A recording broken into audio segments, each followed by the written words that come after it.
Merhaba arkadaşlar, bugün sizlerle birlikte bol çikolatalı enfes bir kek yapacağız. Brownie tadında. Şöyle size göstereyim.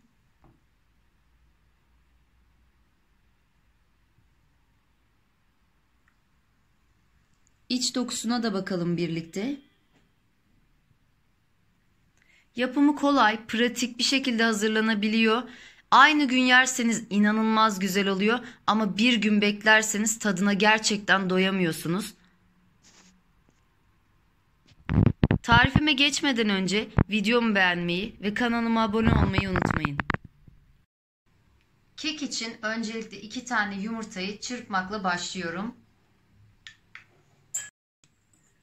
İyice köpürene kadar çırptım. Şimdi içerisine 1 su bardağından 1 parmak eksik toz şeker ekliyorum.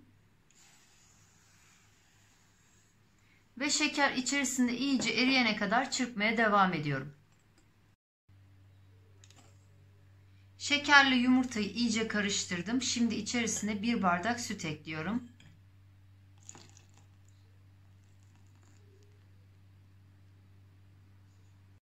Yarım su bardağı sıvı yağ ekliyorum. Şimdi içerisine 50 gram kakao ekleyeceğim. 50 gram kakaoyu eklemeden önce kek kalıbını katı yağ ile yağladım. Üzerine bir çay süzgeci yardımıyla kakaodan serptim. Şu şekilde gördüğünüz gibi her yerini kaplamaya çalıştım. Şimdi kalan kakaoyu kek harcımın içerisine boşaltıyorum.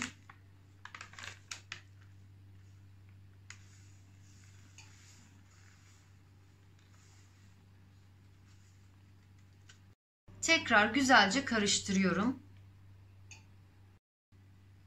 İçerisine 2 su bardağı un ekliyorum.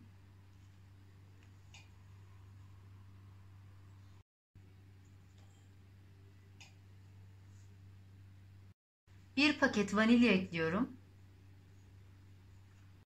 Bir paket de kabartma tozu ekliyorum.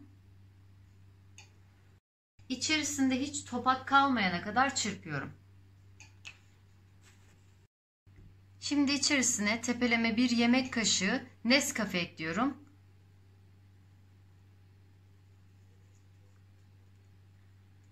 Şöyle 1 paket beyaz ve 1 paket de bitter çikolatayı bıçak yardımıyla doğradım. İstiyorsanız 1 paket bitter ve 1 paket sütlü çikolata da kullanabilirsiniz.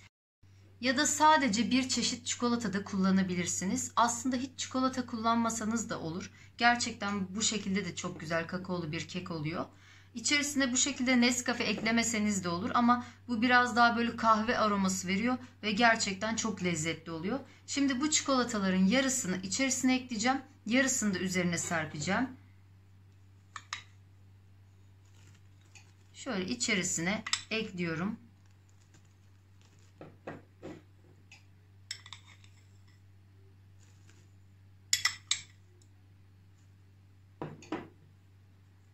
Bir kaşık yardımıyla karıştırıyorum bu şekilde.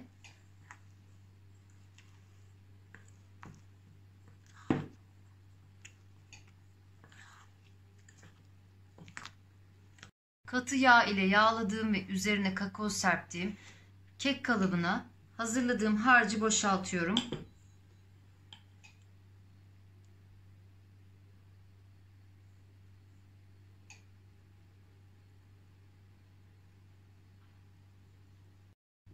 Kek kalıbına harcı boşalttım. Şimdi şöyle biraz sallıyorum. Eşit düz olsun diye. Şimdi kalan çikolataları da üzerine serpiyorum.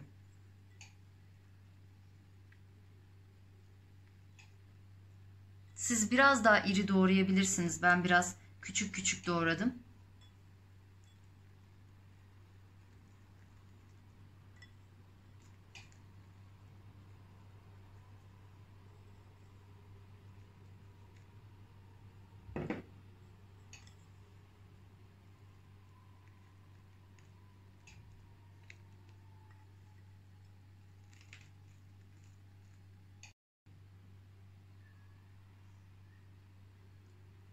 Keki hazırladım. Şimdi 170 derecede önceden ısıttığım fırında 1 saat boyunca pişiriyorum.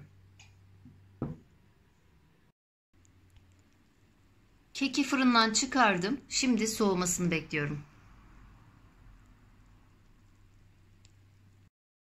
Kek iyice soğudu. Şimdi bir bıçak yardımıyla şöyle kalıptan ayırıyorum keki.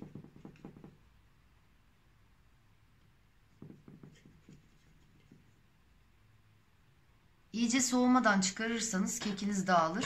O yüzden iyice soğumasını beklemeniz gerekiyor.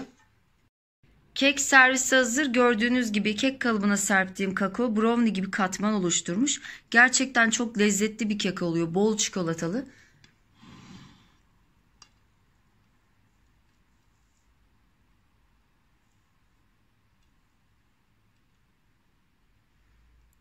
Afiyet olsun. Videolarımın devamı için ve bana destek olmak için kanalıma abone olmayı unutmayın.